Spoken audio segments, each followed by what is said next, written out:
Welcome, everyone, to the Everything Show, episode 829. I am your host, Matrixlord212, and I'm with Chris. What's up, Chris? Hey, guys. Long time no see. All right, so first of all, how was your Doctor Strange experience? You did get to see the movie early, so... I did get to see it early, yes. I got to go to a premiere at Disney down here in Florida. It was the first time I've ever been to a movie premiere like that, and it was a great time. Disney definitely knows how to do this stuff. I can't go into anything too specific about the movie, but they did say we could talk about it, what we thought about it, and basically that's it. What our opinion of it was, without going into anything too specific. It was very good. It was a very good movie. I gave it an 8 out of 10. It's in my top 5 Marvel movies right now. I liked it better than Ant-Man. I liked it better than Avengers: Age of Ultron. I liked it better than the first Captain America. I liked it much better than Iron Man 2 and 3, especially Iron Man 3. It's much better than The Incredible Hulk. I'm running through the Marvel movies. I honestly liked it. I liked it probably as much as Guardians of the Galaxy. Okay. I'm going to be honest. Benedict Cumberbatch did an amazing job as Stephen Strange. There were parts in this movie where, you hated his character. There were parts in this movie where you could relate to him so much more than you could at certain like other parts. The special effects were unbelievable. We saw it in 3D. Fantastic. I mean, just even if it wasn't in 3D, this is it's a movie to behold. That's the best I can say. The villain, played by Mads Mikkelsen, was actually really good. I thought he had a very unique goal. It's not just I'm going to take over the world. It's much different than that. It's been done in other movies. I've heard this kind of thing in other movies, but the way he wanted to accomplish what he was doing, or what he wanted to do, I should say, was much different than a lot of other things I've seen. I wish we could have seen a little more of him, though. But there's a reason that we didn't, and that reason, you'll see. You'll see. The after-credit scenes. There are 2 of them. There's a mid-credit scene and an end-credit scene. The mid-credit scene is the big thing. It's huge, the mid-credit scene. Oh, so make sure you stay. Make sure you stay at least for the mid-credit scene. But the end credit scene sets up more stuff. But the end credit scene, but the mid credit scene, huge in my opinion. Is it the greatest after credit mid credit scene you've ever seen in a Marvel movie? No, I wouldn't go that far. But it definitely ties into something that we're going to be seeing. All right, I got you. Actually, they both do. They both do. But the mid-credit scene is something that we know we're going to be seeing, whereas the end-credit scene may or may not. All right. That is good for me. Yeah. I'm going to go see it next week, and it should be fantastic. What about, my thing was, I wanted to go see Shin Gojira, but the kids did not. So I was overruled. But I will see it eventually. You got to see it also, right? I did. What did you think of that? It is no surprise to anybody. I was bored, honestly. So Shin Gojira was boring.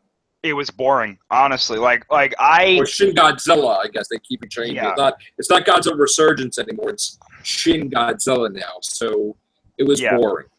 I gotta tell you, when people came to me and they said they thought that the 2014 Godzilla was boring, I understood it. I didn't agree with them, but I understood where they're coming from. They wanted to see more monster action. They wanted to see more of Godzilla. They wanted maybe Ford to be a little more interesting. I understand. I disagree. Okay. I was very happy with 2014. Me too. But specifically for Shin Gojira, Shin Godzilla, whatever you want to call it, he didn't do anything. he walked around the city for no reason, and he didn't do much. The only times he did stuff was, in my opinion, 2 scenes in the movie when he's being attacked. Every other time, he's just walking through gunfire and tanks and helicopters and missiles and bombs. The atomic breath scene is this thing that everybody was raving about. I had seen at most of it before the movie, and I gotta admit, it's a good scene, but it's nowhere near what people are making it out to be. I personally think it's overhyped. I don't like the scene personally. I think that it's okay up until he starts shooting the lasers out of his back. Which I still think looks ridiculous, in my opinion. No, it's not the stupidest thing. What did the scene look like? What was that? What did the scene look like, the last scene? What did the last scene look like that we were told about the humans coming out of the tail or whatever? I am now of the impression that either that is just supposed to be a symbolic thing, or it's definitely going to tie into a potential sequel. Because, well, this was my thing. The way that we get to that, the procedure or the thing that happens to Godzilla, and I'm trying to be vague in case people who haven't seen the movie are watching, what happens to Godzilla, how they kind of stop his rampage in this movie. It wasn't even a rampage. How they kind of just stopped him from walking through the movie, literally, was... It boggled my mind a little bit, because I'm sitting there like, if he just did something really simple, he would have gotten out of that situation. You know what I'm saying? This Godzilla, to me, you know what it is? I like Godzilla when he emotes, like when you can look at his face and you can tell what he's thinking. Best example I have in Godzilla vs. King Ghidorah, the '91 film. There's a scene where he's walking through the city, he's attacking the city, and he gets to Mr. Shindo's building. And he looks into the window. Right, and Mr. Shindo's on the phone, and he hangs up the phone, and everyone's like, no, Shindo's still in the building. And Godzilla closes his eyes, and he's remembering when he was a Godzillasaurus, and then he opens his eyes, and you can see that he's angry, and him and Shindo have this moment, and then he destroys the building with Shindo inside of it. Right.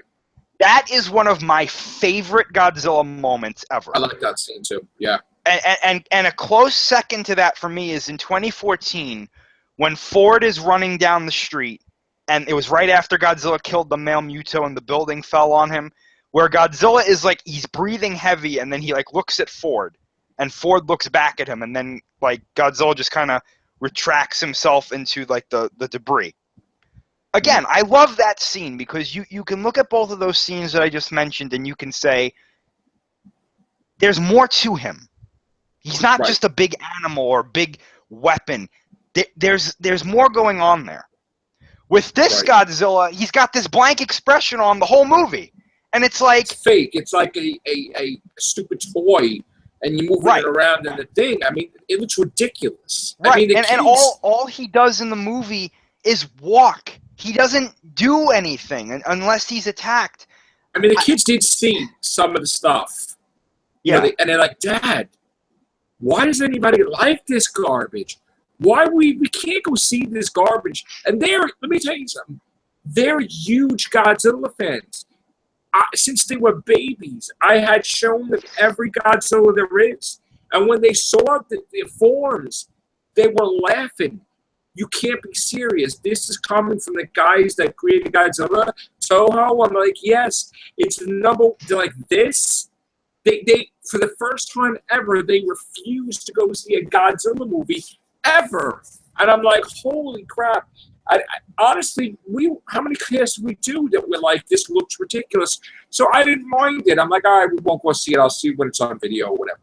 Right. But I don't understand how that is the #1 movie of all time. maybe they just don't have good movies over there. I don't know. I mean, that they do themselves. But that is it's the number one Godzilla movie. I don't know if it's the number one movie in Japan, ever.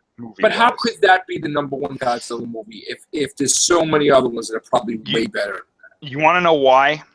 It's because and these are the reasons. They haven't had Godzilla for 14 years, right? We haven't had him. They haven't had him. We haven't had him for 12 years, Toho wise. And who was it? Anno is a very big name over there. Whenever he makes something, and Higuchi as well, Shinji Higuchi as well, I'm not forgetting him. When they make stuff, people go crazy, and it's not just in Japan; it's all over the world. When Evangelion, and I believe one of them was attached to the Gamera Toho series, which, in my opinion, is the greatest. Or not Toho series. I'm sorry, the Gamera Heisei series, which, in my opinion, is the greatest kaiju series ever made. Even better than Godzilla at points. So I was excited too. When I heard that these guys were doing it, I was like, "Oh, this is going to be great. It might be a little strange, but this is going to be good." But then, as stuff started coming out, I was like, "What are they doing? Right. What's happening?" I feel. You know what I think it was? It's like the Phantom Menace. Mr. Qui-Gon, what's going, Florians? Everybody has that moment where, they may be the greatest at movies, but you're going to put out a bad one. Well, this is my thing. I think that they looked at 2014, and they were like, we're going to make a Godzilla so different than that it's going to be like this. And honestly, this is the best way I can describe it. And I apologize to anybody who really likes this movie. I'm not hating on it. I just don't like it. But there are scenes in this movie where they do callbacks to the old Godzilla movies. For example, his second form, or third form, technically.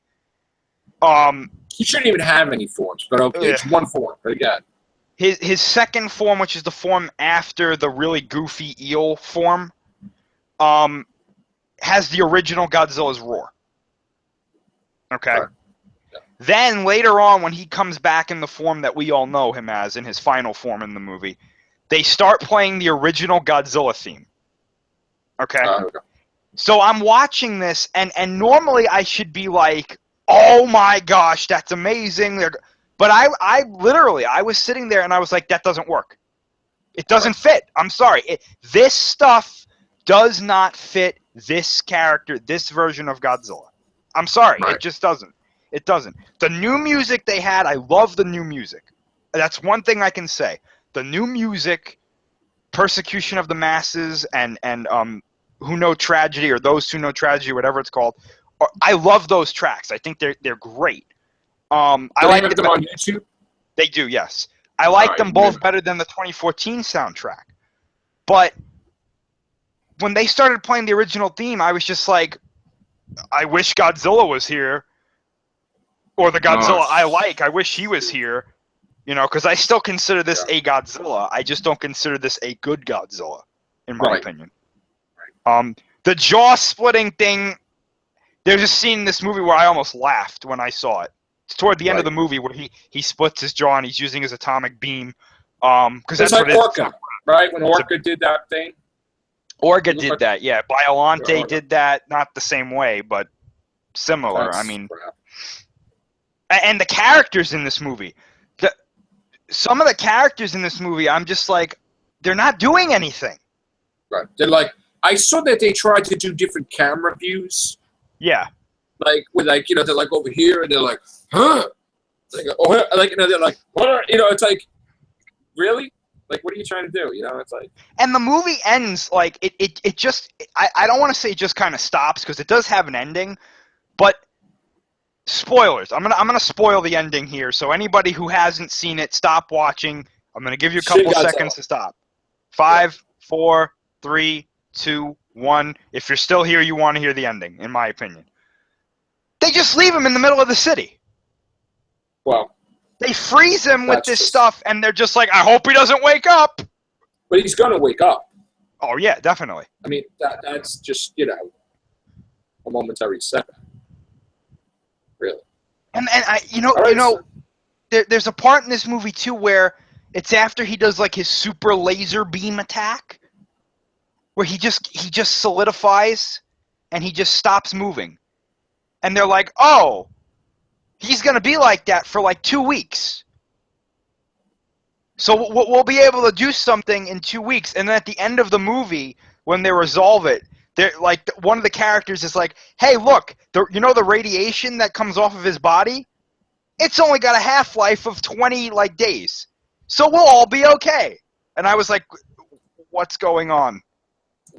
Like what?" So basically, him being there, other than destroying a bit of the city and killing the government that was there, were the only consequences. There's no overlasting consequence, because at the end of the movie they're like, well, we'll rebuild the government, it'll be okay. Oh. How did they're going to just leave him in the middle of the city though? What is he going to do? That's Like what they did.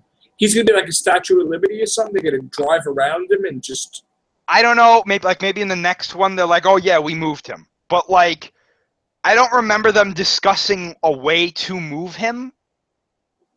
Which there are ways to do that, but I don't know. I thought the movie was kind of... It was just very bland, very boring. What if they use that thing that solidifies to crystal line? Like, what is that, nitro? What's No, the thing the stuff that they used to solidify him was like made up of his own body. Like you remember you ever see Jason movie in space where the lady stuck a hand in a thing that was like glass? Liquid nitrogen. Liquid, yeah. Can they make can liquid nitrogen and crap chatter him like that? You can't do that, because in this movie they describe that if you break his body up into pieces, the pieces start to regenerate. Ugh. So you can't just grind. Well, that's just... I will say this though, right? I will say this. There are certain angles in this movie where he's in them, where he looks really menacing. Mm-hmm. But then when they do a close-up of him, it looks ridiculous. Right. Well, couldn't they chop him up in parts and send him into space? No. No? Nobody has the manpower to do that apparently in this movie. And again, if you did that, his body would start to regenerate, and it would probably regenerate faster. Well, then send him to freaking another galaxy, some crap. Well, they can't do that. And this movie's trying to be more realistic, so something like that would be like, oh. But, I mean,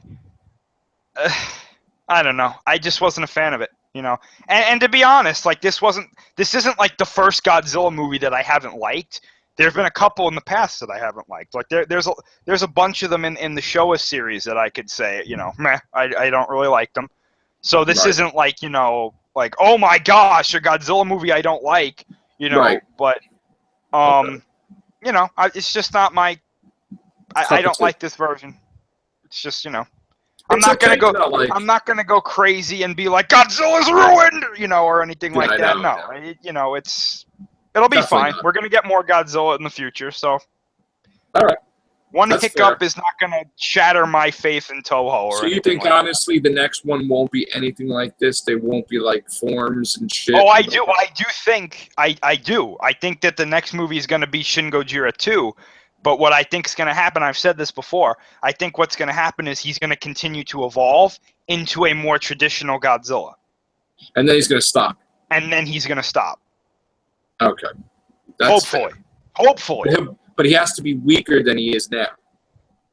Not necessarily weaker. I think they could explain that maybe he loses abilities as he evolves, like his abilities change to make them less ridiculous. Like honestly, if I had my way with the movie, the next, like the first scene of the next movie would be like his solidified outer shell shattering, and underneath is like a more traditional Godzilla.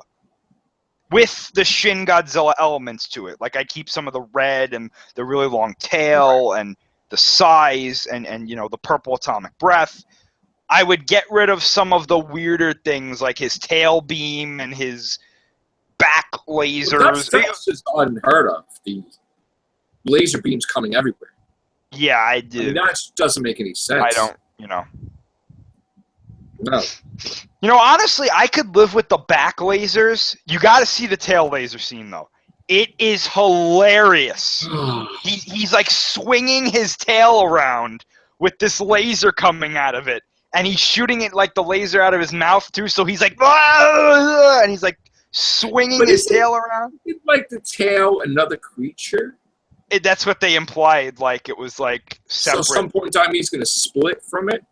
I think the end of his tail is going to fall off because that's the part that seems like it's another entity in itself. Could it be that he's like it's not really Godzilla? Like it's a mixture of like maybe aliens are trying to make some.